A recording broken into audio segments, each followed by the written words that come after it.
No veo a Cristian, parece que se demora un poco, como me lo advirtió. Continuamos. Ya hablamos de la eficacia, pero nos limitamos a hablar del término. Esto es semánticamente, ¿qué significa eficacia y qué significa eficiencia? Como ustedes ya pueden suponer, la eficacia de la norma jurídica se refiere a los efectos de una norma en el ordenamiento jurídico. La eficacia de la norma es simplemente esa virtud de la norma de generar consecuencias dentro del mundo del derecho en cuanto a sus funciones de ordenar, prohibir, permitir o sancionar, que esa es la naturaleza de toda norma jurídica. La norma ordena, manda algo, o lo prohíbe, o lo permite, o lo sanciona.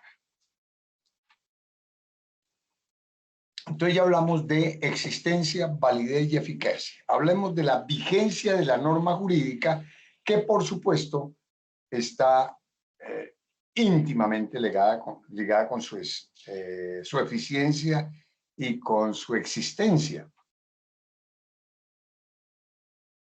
Más íntimamente ligada con la eficacia que acabamos de ver.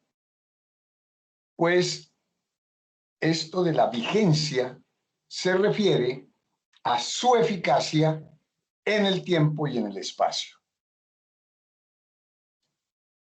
El concepto de vigencia de la norma jurídica nos lleva a otra idea, la aplicabilidad de las normas jurídicas. La aplicabilidad en el tiempo y en el espacio. Son dos aspectos de la aplicabilidad.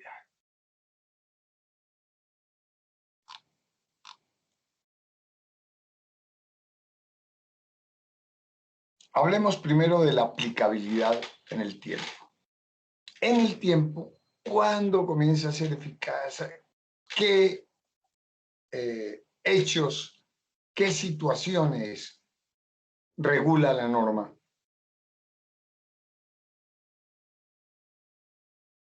Y entonces debemos citar, en cuanto a la aplicabilidad en el tiempo de las normas, cuándo son eficaces las normas o a partir de cuándo son eficaces. Entonces hablamos del principio general que rige la aplicabilidad de las normas jurídicas en el tiempo. Y hablamos de la irretroactividad. ¿Entendieron bien el término? Irretroactividad, una sola palabra, irretroactividad. ¿Qué significa en pocas palabras? Que toda norma jurídica, toda norma legal rige hacia el futuro. Quiere decir, solo es eficaz, solo rige, solo tiene vigencia a partir de su promulgación o desde la fecha en que señale o la fecha que señale el legislador. Cuando ustedes hagan la pequeña investigación sobre el trámite constitucional de una norma, de una ley, una norma jurídica, encontrarán que el remate de todo el proceso es la promulgación, que corresponde en primera instancia al Ejecutivo, al presidente de la República. Una vez la sanciona, ordena su promulgación. ¿Y qué es la promulgación de una ley? Que es lo mismo que la promulgación de las normas jurídicas, es la inserción del texto de la norma o de la ley en una publicación oficial llamada Diario Oficial, con mayúscula porque es nombre propio. Diario Oficial. En el momento en que se inserta, se incluye, se introduce el texto completo de una nueva ley en el Diario Oficial, por orden del presidente, eventualmente por orden del Congreso, decimos que la norma está promulgada, está publicada legalmente, porque las personas no pueden obedecer normas que no conocen. Y la forma de dar a conocer a la comunidad una norma jurídica es publicándola, pero no publicándola en cualquier parte, en El Tiempo, en El Espectador, en La Vanguardia Liberal. En Vanguardia, ahora se llama Vanguardia. Bueno, sino en una publicación oficial específica, muy particular, que se llama Diario Oficial. Bueno, ¿y por qué el principio de irretroactividad? Irretroactivo es lo contrario de retroactivo. Retroactivo sería lo que produce efectos hacia atrás, antes de la promulgación. Eso puede suceder, pero por vía de excepción, como lo explicaré más adelante. Por eso hablamos que el principio de la aplicabilidad de la norma en el tiempo, de la norma jurídica, es irretroactividad. Solo rige para el futuro, no para situaciones pasadas, con las excepciones que trae la ley. Ese principio general de la irretroactividad tiene fundamentalmente dos propósitos: la seguridad jurídica y, segundo, despierta confianza social. Si uno conoce la ley y la ley rige a partir de que uno la conozca, de que se publique por lo menos formalmente en el diario oficial, pues uno cree en la ley porque le da la oportunidad del Estado de conocerla para poderla cumplir.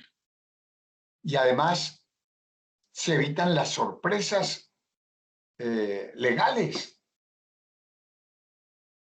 ¿Qué tal una norma fuera de los casos específicos, excepcionales que trae la ley, la misma ley? ¿Qué tal que una norma rigiera para casos pasados, que pudiera cambiar las reglas de juego de la contratación, por ejemplo, con aplicabilidad hacia el pasado? Eso no reporta ninguna seguridad jurídica. En cambio, si la comunidad sabe que las normas rigen por regla general hacia el futuro, pues tiene confianza en el legislador, en el Estado, y se siente jurídicamente seguro.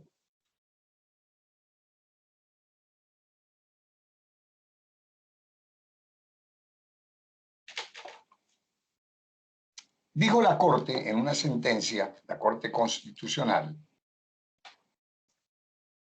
la C-619 del 2001, C-619 del 2001, a propósito de los efectos de la ley en el tiempo o la aplicabilidad de las normas jurídicas en el tiempo, dice, comillas, en relación con los efectos de la ley en el tiempo, la regla general, y si hablamos de regla general estamos hablando de la posibilidad de excepciones, es la irretroactividad, entendida como el fenómeno según el cual la ley nueva rige todos los hechos y actos que se produzcan a partir de su vigencia. Esto es desde que es promulgada o desde que el legislador lo ordena que entre en vigencia. Creo que queda claro el principio de irretroactividad. Ahora,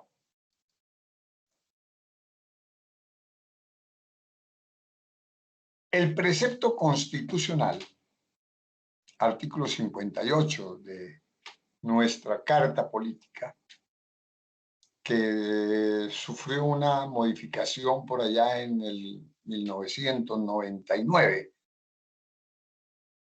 8 años después de la promulgación de la Constitución, mediante un acto legislativo, el número 01 de ese año. Entonces, de ese precepto constitucional se deducen varios principios muy importantes. Básicamente, 4 principios. Primero, las leyes posteriores no pueden desconocer ni vulnerar la propiedad privada y demás derechos adquiridos de conformidad con las leyes civiles, y no hace distinción entre derechos reales y personales. Luego, todos los derechos deben ser respetados, no pueden ser vulnerados por nuevas leyes. Segundo, el interés privado debe ceder al interés público cuando una ley de interés social o de utilidad pública resulta en conflicto con derechos de los particulares. Eso de la prevalencia del interés general sobre el interés particular explican fenómenos como la expropiación, por ejemplo. Cuando el Estado, cualquier ente territorial, necesita una propiedad particular para beneficio común, pues si no se logra de común acuerdo con el propietario la entrega del bien al Estado, pues el Estado, en cualquiera de sus manifestaciones territoriales, puede accionar en una demanda de expropiación y finalmente ese bien de interés general va a pasar a cumplir una función pública de interés. Ese bien de interés particular pasa a cumplir una función de interés general, por supuesto, mediante una indemnización, etcétera, y guardando todas las formas del debido proceso. Otra consecuencia, la función social de la propiedad privada.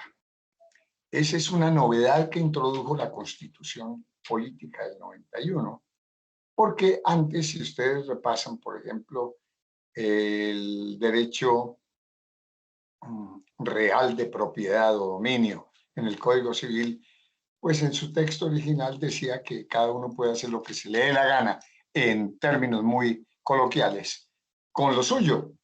Y uno entendería que eso es así, que eso está bien. Pues bien, así se entendía, pero a partir de ese principio que consagró la Constitución del 91, incluso la propiedad privada tiene una función social en el sentido de que si bien el dueño puede hacer con lo propio lo que quiera, lo podrá hacer siempre que no cause un perjuicio a otros, siempre que no vulnere eventuales derechos de los demás. Les doy un ejemplo, que es un ejemplo clásico incluso en nuestra economía santandereana,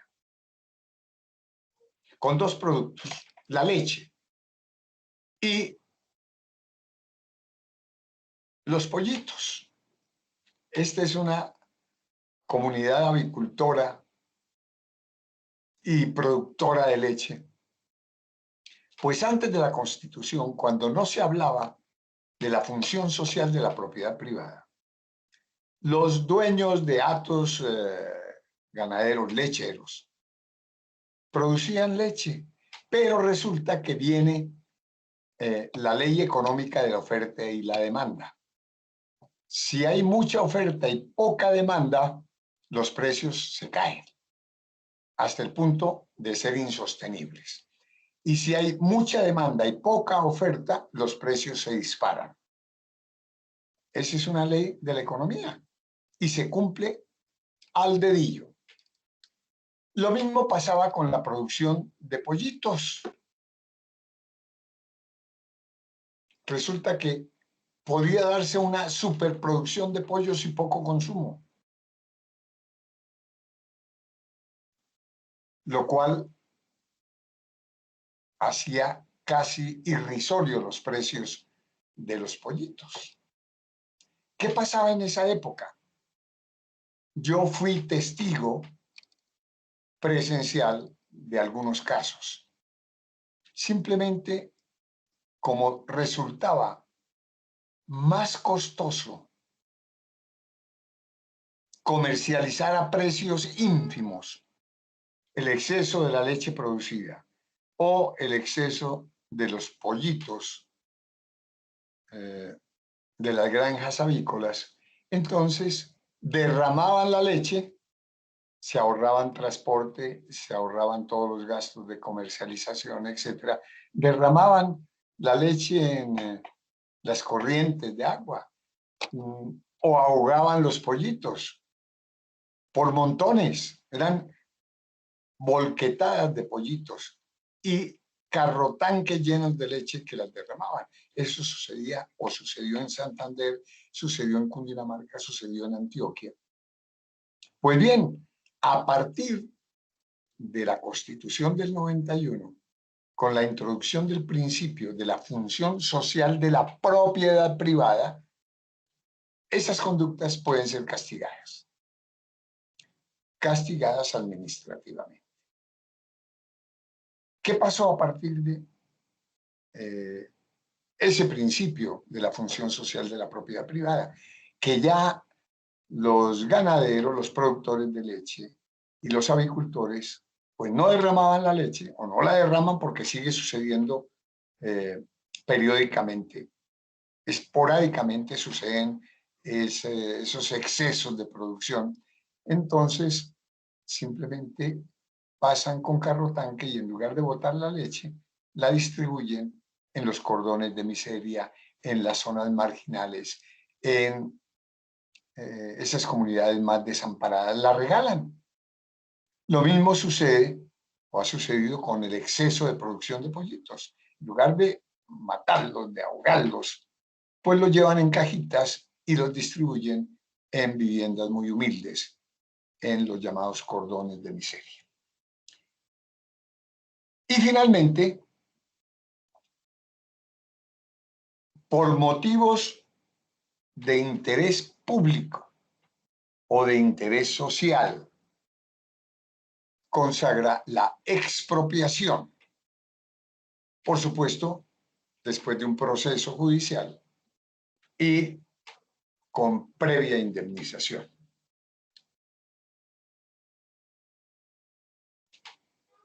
Ya le expliqué el fenómeno de la expropiación, en que prime el interés general sobre el particular.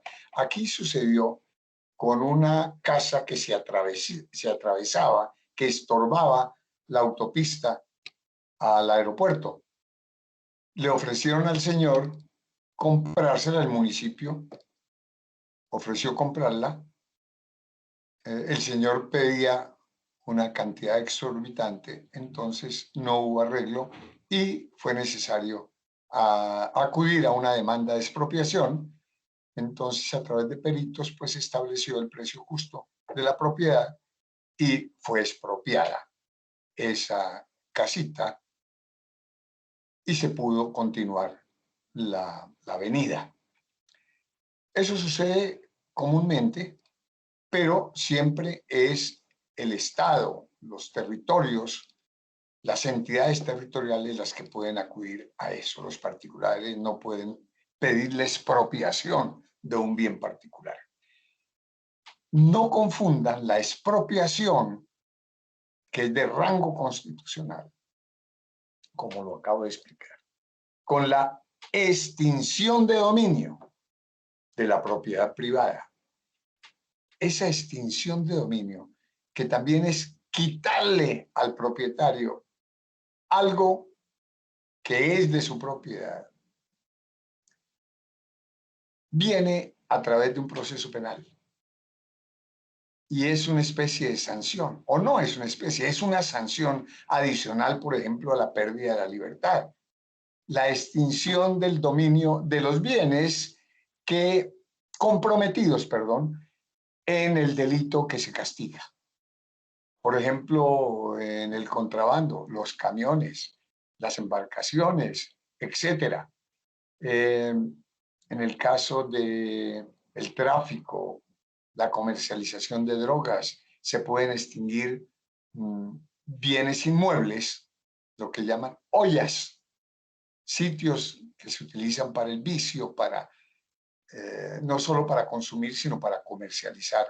En el momento en que se castiga por alguno de los delitos vinculados a las drogas heroicas, pues entonces también se puede determinar, generalmente sucede, la extinción de dominio de esos inmuebles que sirven para los efectos del delito.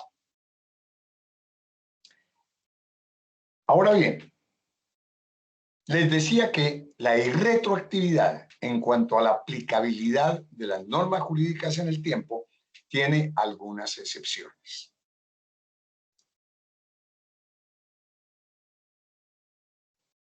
Básicamente, 3 excepciones. Es decir, normas jurídicas que pueden eventualmente consagrar o situaciones o casos en el que no se aplique el principio de retroactividad, pero siempre por razones de interés social, de utilidad pública, etc. La primera excepción sería la retroactividad de las normas jurídicas, es decir, los casos que por virtud de la ley las normas pueden aplicarse a asuntos del pasado, a situaciones del pasado. Eso se llama retroactividad, todo lo contrario de retroactividad, que es el principio general. Segundo, la retrospectividad. Rápidamente les indico, una norma retrospectiva cuando produce efectos sobre situaciones del pasado que no han sido consolidadas, es decir, que siguen produciendo efectos y pueden sufrir variaciones con el paso del tiempo. Y tercero, la ultraactividad de las normas jurídicas, que es la vigencia de una norma que ya es derogada. Se supone que ya no puede regir y sin embargo rige. Un ejemplo claro de eso es el Código General del Proceso, que cuando fue expedido en el 92, el Código General del Proceso, el 1500, la ley 1564, entonces cuando se expidió, pues no entró a regir inmediatamente, sino comenzó su vigencia plena a partir del 1 de enero del 2006. A ver si estoy, porque a veces se me...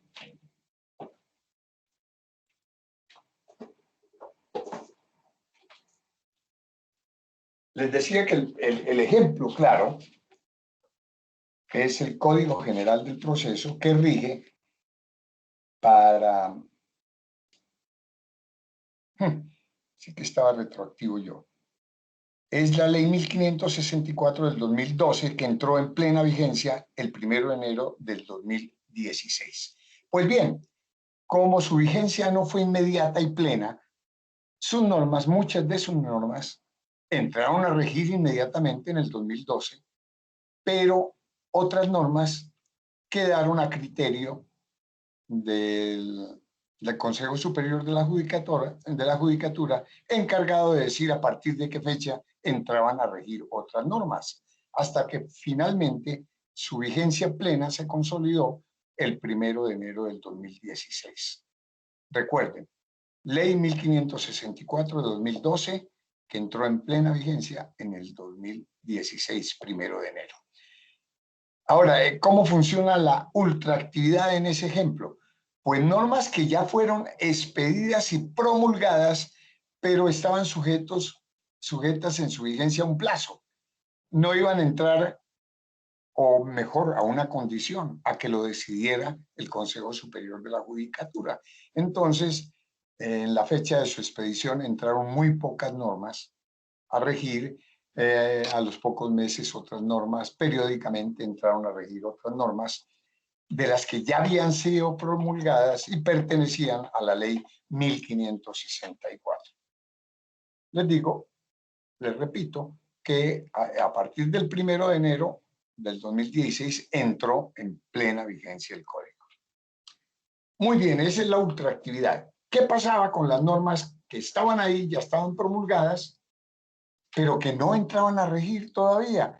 Entonces, normas ya derogadas formalmente por el código, por ejemplo, las normas del Código de Procedimiento Civil, que desapareció. Había normas que tenían que seguir aplicándose porque no estaban en aplicación las nuevas normas.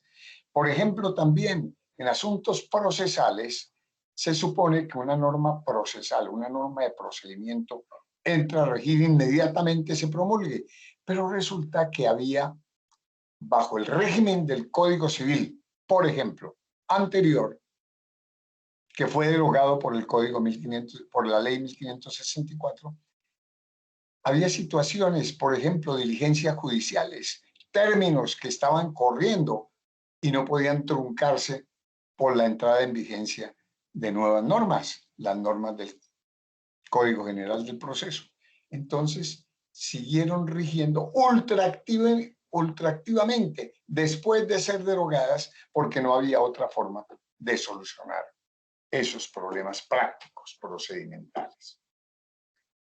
Pues bien, como es un tema que nos podría llevar horas discutirlo y entenderlo a cabalidad, y como la pequeña investigación del trámite constitucional de una norma, de una ley, pues no les va a demorar más de un par de horas. Entonces vamos a agregar como trabajo, como ejercicio de aprendizaje, una investigación sobre el significado dentro del mundo del derecho, dentro del mundo de las normas jurídicas, el significado y la aplicación de la retroactividad, la retrospectividad y de la ultraactividad como excepciones al principio general de la irretroactividad en cuanto a la aplicabilidad de las normas jurídicas en el tiempo. Entonces, recuerden añadir esto.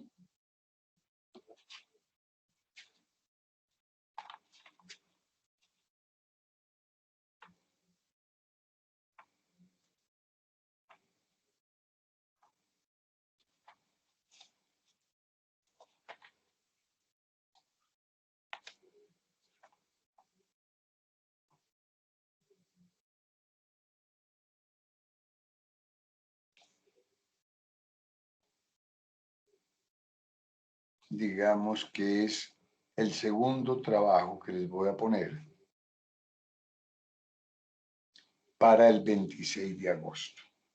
Como les digo, ya recibirán informes sobre el conducto, la vía para presentar el trabajo.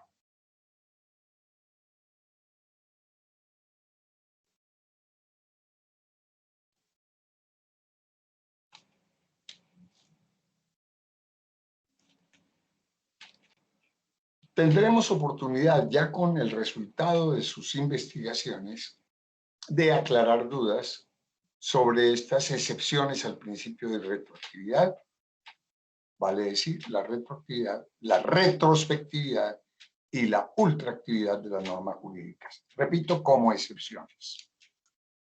Ahora, la aplicabilidad de la norma jurídica en el espacio, ya no en el tiempo, sino en el espacio, tiene un principio general que, por supuesto, soporta algunas excepciones. El principio general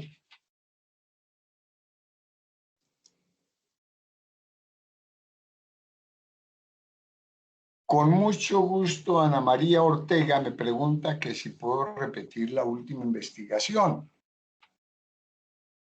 Se refiere a la aplicabilidad de la norma jurídica en el tiempo, cuyo principio general es la irretroactividad ya explicada. Pero resulta que les había advertido que hay unas excepciones al principio de irretroactividad. Quiere decir, situaciones en que la ley, básicamente, por interés social, de interés público, de interés general, la ley puede violar, digámoslo así, excepcionalmente el principio de irretroactividad en su aplicación en el tiempo. Y son retroactividad, esto para Ana María Ortega y los demás. Estoy repitiendo, la investigación es sobre la retroactividad, la retrospectividad y la ultraactividad en la aplicación en el tiempo de las normas jurídicas por vía de excepción a la regla general, que es la irretroactividad. ¿Quedó claro, Ana María? Y para todos los demás. Si no puede accionar su micrófono, contésteme, por favor, por el chat.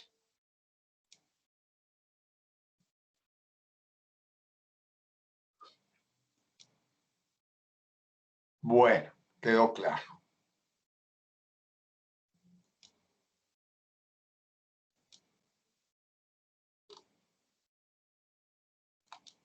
Volvemos con la aplicabilidad de las normas jurídicas en el espacio. El principio general es la territorialidad. Territorialidad. Principio general para la aplicación de la ley en el tiempo y retroactividad. Principio general de la aplicabilidad de las normas jurídicas en el espacio. Territorialidad. Simplemente, las normas se expiden para que rijan el territorio colombiano. No dice para los extranjeros, no dice para los residentes, los domiciliados, los naturales, no. En el territorio colombiano. Todo el que esté en territorio colombiano está sometido a las leyes, sea extranjero, residente, domiciliado, transeúnte, sea colombiano por nacimiento, por adopción, etcétera. Un turista que esté en Colombia está sometida a nuestras leyes por el principio de la aplicabilidad de la norma jurídica en el espacio, principio general que es la territorialidad. Eso también excluye otros territorios que no son colombianos, puesto que allá la ley colombiana no rige, no puede obligar a nadie. Pero lo importante es entender qué es territorio. A ver, les pregunto, ¿algún voluntario o voluntaria, por favor, me indica qué entiende por territorio dentro de este marco legal? Y por supuesto, estamos hablando de Colombia, ¿no? A ver, ¿quién ensaya un concepto?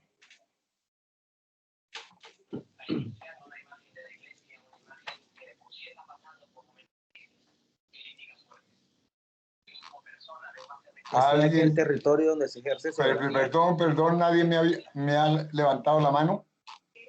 Yo tengo mi micrófono. Santiago, ya. Lo escuchamos. Santiago Pedraza. Un espacio geográfico limitado. ¿Sí? Respecto del territorio colombiano, ¿qué nos puede decir Santiago? ¿Cuál sería el territorio colombiano? El territorio colombiano es el Estado colombiano dentro de sus límites. Bien. ¿Qué dice John Anderson Suárez? Es todo aquel territorio donde se ejerce soberanía. Territorio es aquel territorio. Yo lo que pregunto es, ¿qué es territorio?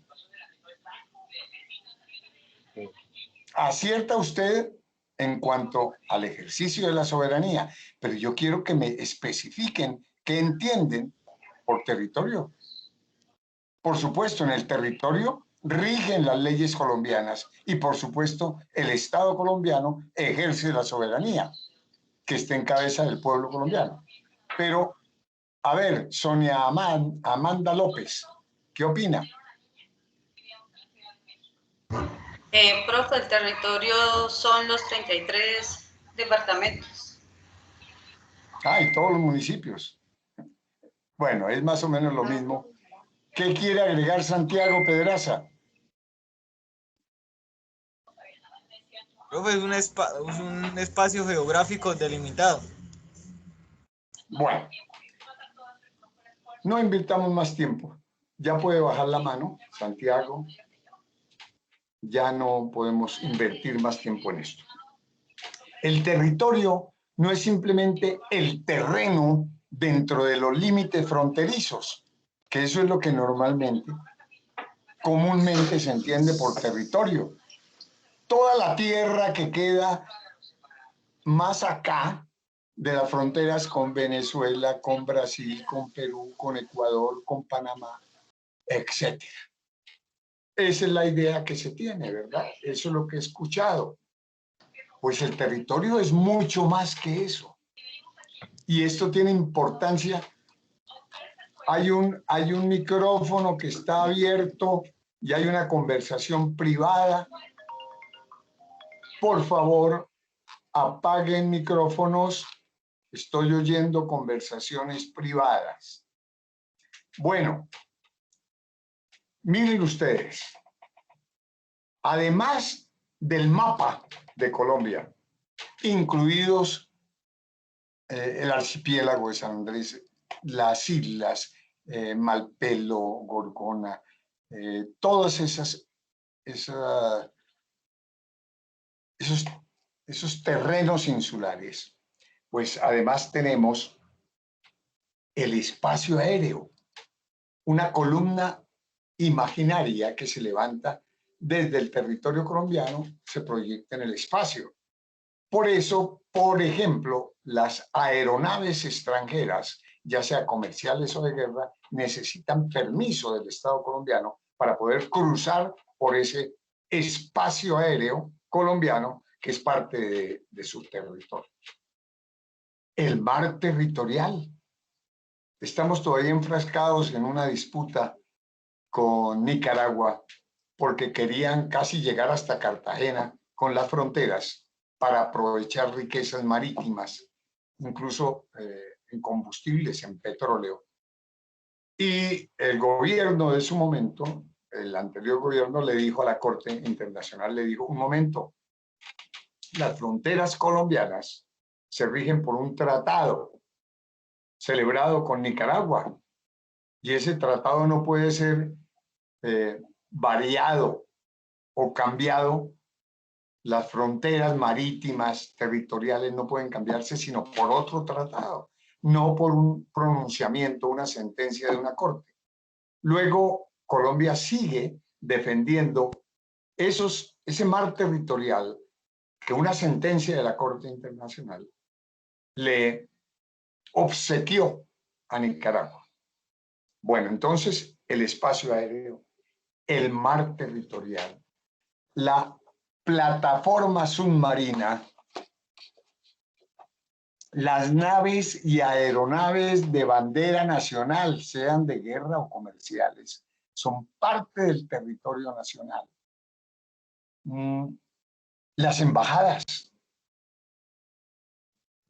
Si alguien comete un crimen, no los consulados, estoy hablando de las embajadas. Los consulados tienen un sentido comercial.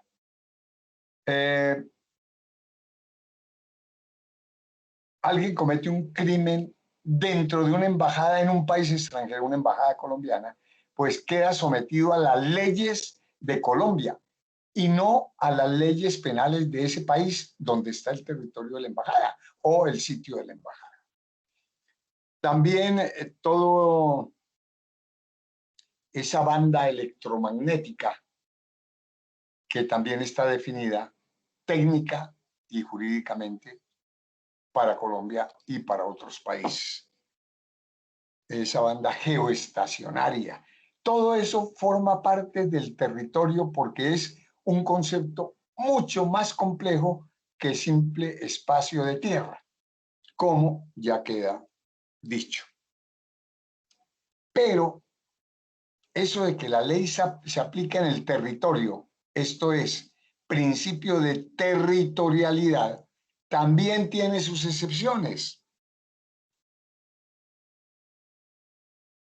Fíjense que en el extranjero se aplica la ley colombiana en las embajadas de Colombia. Por supuesto que se aplica la ley y están en territorio extranjero. Luego, no se estaría aplicando el principio de territorialidad si no entendemos que las embajadas forman parte del territorio colombiano. Pero además, existen dos disposiciones legales importantes consagradas en el Código Civil, los artículos 19 y 20 del Código Civil colombiano, del título preliminar del Código Civil colombiano, que hablan de los estatutos personales o estatuto personal y el estatuto real. Esas son excepciones a la territorialidad en la aplicabilidad de las normas jurídicas en el espacio. Esos artículos señalan que los colombianos en el exterior, siempre que conserven su nacionalidad, no importa si están residiendo o domiciliados en el exterior, están sometidos a las reglas, a las normas jurídicas del Estado colombiano en cuanto a su estado civil, su capacidad legal, los derechos y obligaciones familiares, sus actos jurídicos que deban tener efectos en territorio colombiano. Por ejemplo, un testamento otorgado por un colombiano en el exterior debe someterse a las normas jurídicas de nuestro Código Civil, que es el que regula en su libro tercero la sucesión por causa de muerte. Eso en cuanto al estatuto personal. Artículo 19, que les sugiero que lo lean, lo estudien, lo interpreten en debida forma. El estatuto real, todo lo que encuentren ustedes como real, jurídicamente hablando, viene de res, que es cosa, en latín. Derechos reales son derechos sobre las cosas, ¿de acuerdo? Una acción real es cuando está en juego una cosa. Y recuerden que las cosas en nuestra legislación son tanto corporales como incorporales. Las incorporales son derechos y los derechos pueden ser reales o personales. Bien, el artículo 20, a su vez, que consagra el llamado estatuto real en cuanto a la aplicabilidad de las normas jurídicas en el espacio, nos indica que toda relación jurídica relativa a bienes, ya sean muebles, inmuebles, situados en territorio nacional, pues se regirán por las normas jurídicas nacionales, sin importar que los propietarios sean extranjeros, incluso que los propietarios residan o estén domiciliados en el exterior. De otro lado, por ejemplo, y todo esto es parte del estatuto real porque se refiere a bienes, la obligación de los colombianos, mientras no pierdan su calidad de nacionales colombianos, de declarar renta, de pagar impuestos sobre su patrimonio, así estén en el exterior, es otra manifestación de la extraterritorialidad de las normas jurídicas. Luego, el estatuto llamado Estatuto Personal, artículo 19 del Código Civil, y artículo 20, Estatuto Real, en el Código Civil, nos hablan de excepciones a la regla general de la territorialidad. Creo pertinente leerles algo que tomé de una sentencia de la Corte Constitucional sobre las excepciones al principio de territorialidad. Si quieren consultarla, anoten por favor. Es una sentencia de tutela, la T-1157 del año 2000. T de tetero. 1157 del 2000. También pueden consultar la T o sentencia de tutela de la Corte Constitucional 317-722 de septiembre del año 2000. Bueno, les voy a leer textualmente. El principio de la territorialidad de la ley es consustancial con la soberanía que ejercen los estados dentro de su territorio. Ya saben, territorio entendido como ya lo explicamos. De este modo, continúa la Corte, cada estado puede expedir normas y hacerlas aplicar dentro de los confines o límites de su territorio.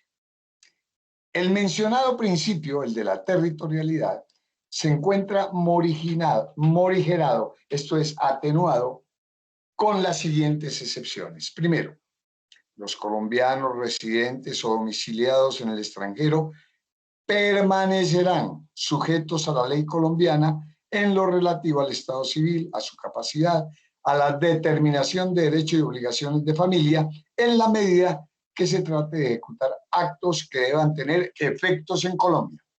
Segundo, todo lo concerniente a los bienes, en razón de que hacen parte del territorio nacional y se vinculan con los derechos de soberanía, se rigen por la ley colombiana a partir de la norma contenida en el artículo 20 del Código Civil, que aun cuanto referida a bienes en cuya propiedad tiene interés o derecho la nación, es aplicable en general a toda relación jurídica referida a los bienes ubicados dentro del territorio nacional. Finalmente, tercero, la forma de los instrumentos públicos se determina por la ley del país en que hayan sido otorgados. Y ahí cabe el ejemplo del testamento otorgado en el exterior.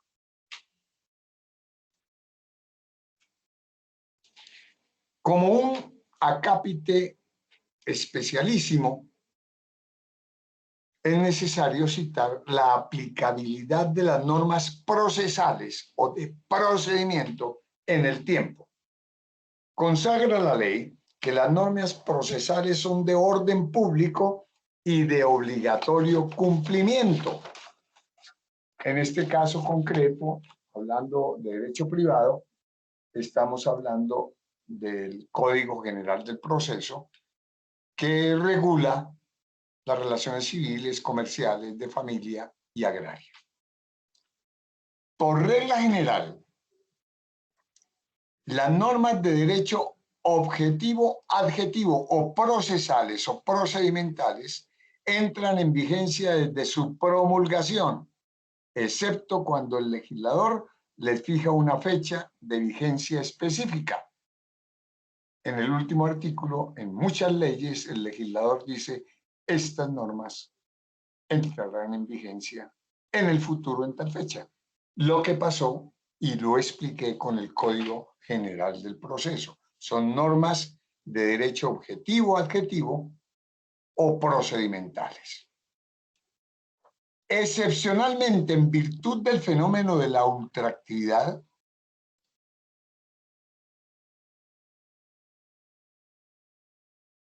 las normas procesales derogadas expresamente conservan su vigencia cuando se ha diferido el tiempo de vigencia de las nuevas normas. Lo expliqué también con el Código General del Proceso.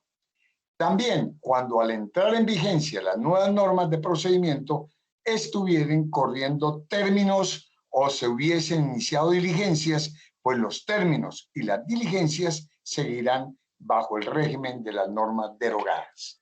Ya le explicaba cuando está en curso una diligencia judicial, por ejemplo, una inspección judicial, o está corriendo un término de traslado, un término para presentar un recurso, etcétera, etcétera.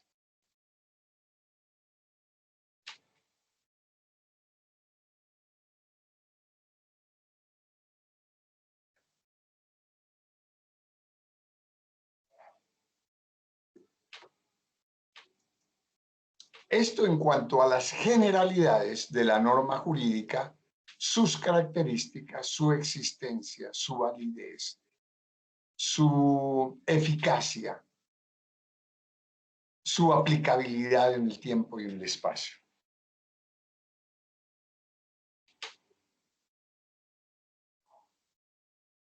Pasamos a otro tema, pero como nos vamos a demorar un poquito en ello, ya falta un cuarto para las 9.